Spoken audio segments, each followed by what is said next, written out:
Hello students, a very good morning to all of you. तो आज हम करेंगे क्लास 9 की इंग्लिश की वर्कशीट नंबर 67, जो कि है 19 दिसंबर यानी कि 19 दिसंबर की वर्कशीट। और ये हमारी है आपका मोमेंट्स का 6th चैप्टर है, वेदरिंग द स्टॉर्म इन इरसामा। ठीक है, आपको पहले ही समझा चुका हूँ मैं ये होल चैप्टर।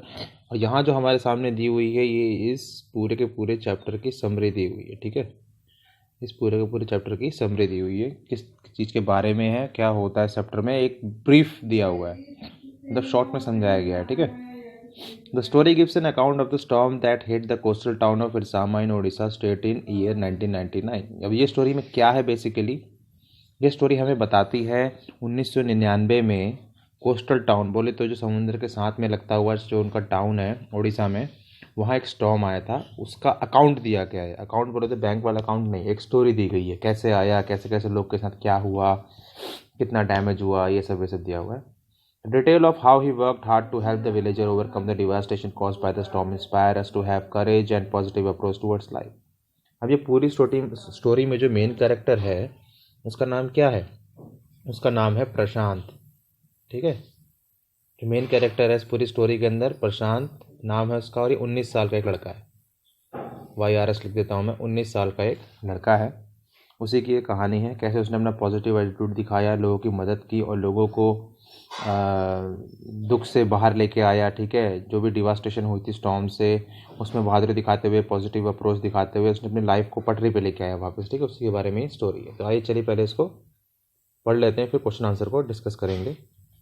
तो स्टोरी स्टार्ट होती है 27 दिसंबर 1999 से। प्रशांत 19 साल का जो कि एक लड़का है, उसका जो दोस्त है वो इरसामा में रहता है। ठीक है, और वो इरसामा कहाँ है? उड़ीसा में एक कोस्टल टाउन है, छोटा सा समुद्र किनारे पे एक टाउन है, गांव है, जो भी है। 18 किलोमीटर है कहाँ से? ये 18 किलोमीटर है उसके खुद के गांव से, यानी प्रशांत का जो खुद का गांव है उससे 18 किलोमीटर दूर है ये जगह। In the evening weather suddenly change and storm occurred which turn into super cyclone. अब होता क्या है, जब अपने दोस्ती घर पे वो होता है तो शाम को एकदम से मौसम चेंज हो जाता है। पहले हल्की फुल्की हवाएं चलती है, फिर वो स्टॉर्म में बदलती है, फिर वो सुपर साइक्लोन में बदल जाती हैं। The storm was followed by heavy non-stop rain which washed away several houses and people. अब स्टॉर्म के बाद जो था नॉन स्टॉप रेन स्टार्ट हो गई और काफ़ी घंटों तक बरसात होती रही और कई सारे लोग और घर जो थे उस बरसात में बह गए। Prashant and his family took shelter on the roof top where they spend 2 nights in the same position. अब देखो हुआ क्या, बरसात हो रही है लगातार, जाहिर सी बात है बाढ़ तो आई जाएगी। तो प्रशांत और जिसके दोस्त की फैमिली थी उनने कहाँ शेल्टर लिया? शेल्टर बोले थे शरण, अपने ही घर की छत पे। वहाँ उन्होंने 2 रातें बिताई उसी पोजीशन में, बारिश में भीगते हुए। बहुत ज़्यादा ठंड भी लग रही थी उनको। ठीक है, और जब सुबह हुई, उजाला हुआ, तो प्रशांत ने क्या देखा?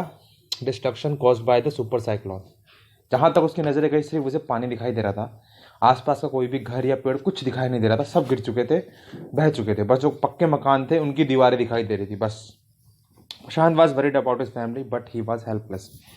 अब प्रशांत को अपनी फैमिली की चिंता हो रही थी, जाहिर सी बात है दूसरों के साथ, तो अपनी फैमिली की चिंता तो होगी उसको कि भाई यहाँ इतनी तबाही हुई है तो मेरे गांव का क्या हाल हुआ होगा। 2 days later the rain stopped, water began to recede, then Prashant decided to go to his village and see his family।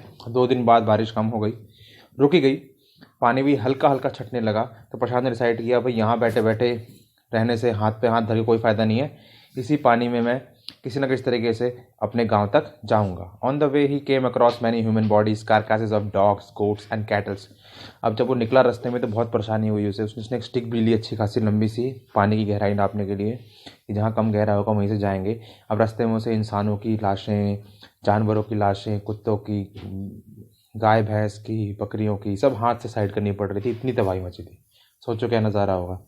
But he could barely see a house standing while passing through the villages. जिस भी गांव से वो गुजरता उसका डर और बढ़ता जाता। क्यों? क्योंकि उसे शायद ही कोई घर खड़ा दिखाई दे रहा था, सब गिर चुके थे। Eventually Prashant reached his village Kalikuda. He was depressed to see the wide spread destruction everywhere. आखिरकार वो अपने गांव पहुंच गया। और उसका गांव कौन सा है? ध्यान देना, उसे गांव का नाम है कालीकुडा। और वहां जब वो गया तो उसका दिल पूरा ही बैठ गया एकदम, मतलब बिल्कुल डर से एकदम सफ़ेद ही हो गया। उसने देखा यार एक भी घर नहीं खड़ा हुआ, तो मेरे घर वालों का क्या हुआ होगा। He wanted to see his family member but found them nowhere। वो अपने फैमिली वालों को देखना चाहता था लेकिन किसी को भी नहीं ढूंढ पाया। आखिरकार वो रेड क्रॉस के शेल्टर में गया जहाँ पे उसको उसके रिश्तेदार मिल गए। पर जब रेड क्रॉस शेल्टर में वो गया तो उसने देखा लोग यहाँ पे मिजरेबल कंडीशन में रह रहे हैं, यानी बहुत ही फिल्दी, बहुत गंदे तरीके से रह रहे हैं।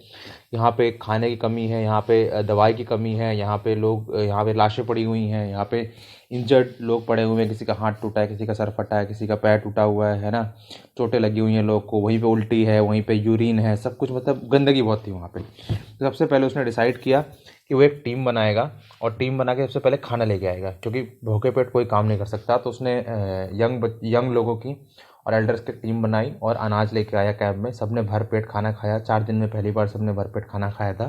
फिर उसने टीम ऑर्गेनाइज़ की नए नए लड़कों की, और उसने डिसाइड किया कि वो सबसे पहले शेल्टर को साफ़ करेंगे, and to tend the wound of the fracture and of many who had been injured, और जो लोग घायल हैं उनकी पट्टी की जाएगी। On the 5th day a military helicopter dropped some food parcels but it did not return.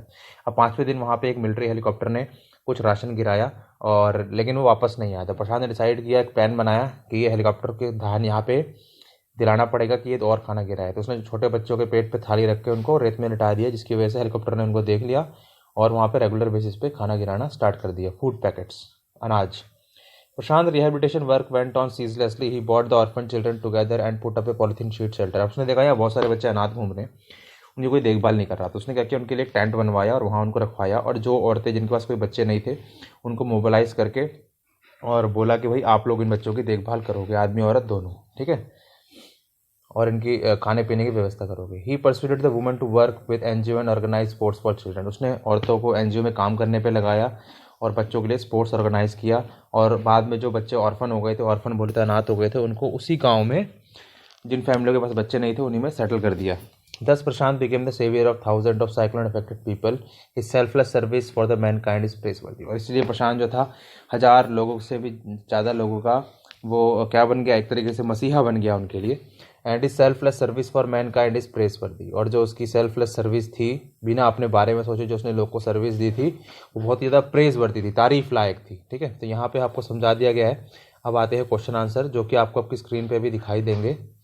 तो अभी देखो हम क्वेश्चन आंसर इसके लगाते हैं सीधा, ये रहे इसके क्वेश्चन आंसर्स, ठीक है। तो इस क्वेश्चन आंसर को आराम से आप पढ़ सकते हो पॉज करके, और इसको आप लिख सकते हो। जब आपको पैसे समझा दिया गया है तो क्वेश्चन आंसर करना कोई बड़ी बात नहीं है। अब मुझे लगता नहीं क्वेश्चन आंसर भी मेरे को समझाने की ज़रूरत है, ठीक है। तो आराम से आप वीडियो पॉज करिए, और पॉज करके आराम से आप इसको नोट डाउन करिए, समझिए और पढ़िए, ठीक है। तो यहाँ पे हम करते हैं अपनी वीडियो को ख़त्म, ठीक है।